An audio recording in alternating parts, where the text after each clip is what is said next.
Pergi main bilik. Mari. Ni barang baik. Minyak masak you letak mana? Assalamualaikum. Jap pergi mana tu? Minyak masak you letak mana? Mana? Tunjuk.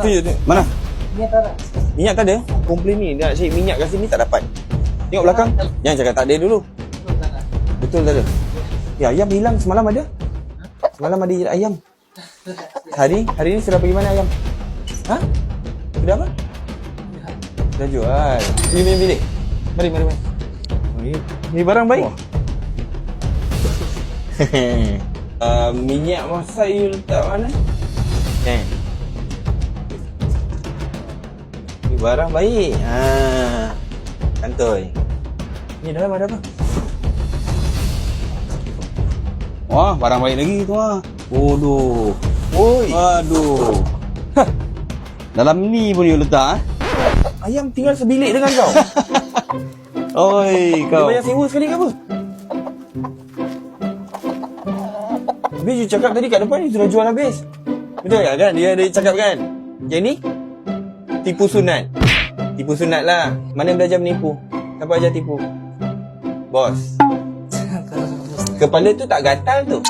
Kan tak gatal kan? Tapi saja garu lah. Agak dah. Dia ni kalau bayar sewa tak apa. Tapi kau duduk macam ni kau tutup. Tak bernapas tak tidak dia ni kawan. Betul? Boleh hidup macam ni? Dia dah berapa lama duduk dengan you?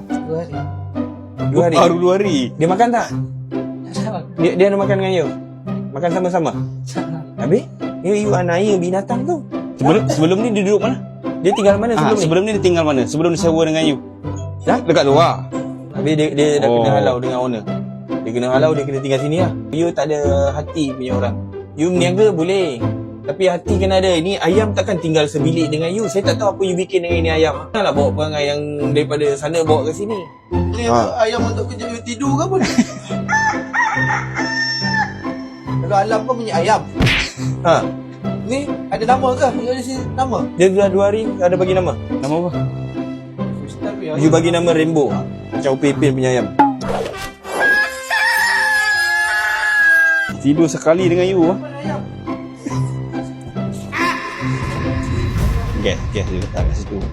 Untuk apa dia letak kat sini dua dah? Yang lain kat belakang. Hey. Yes.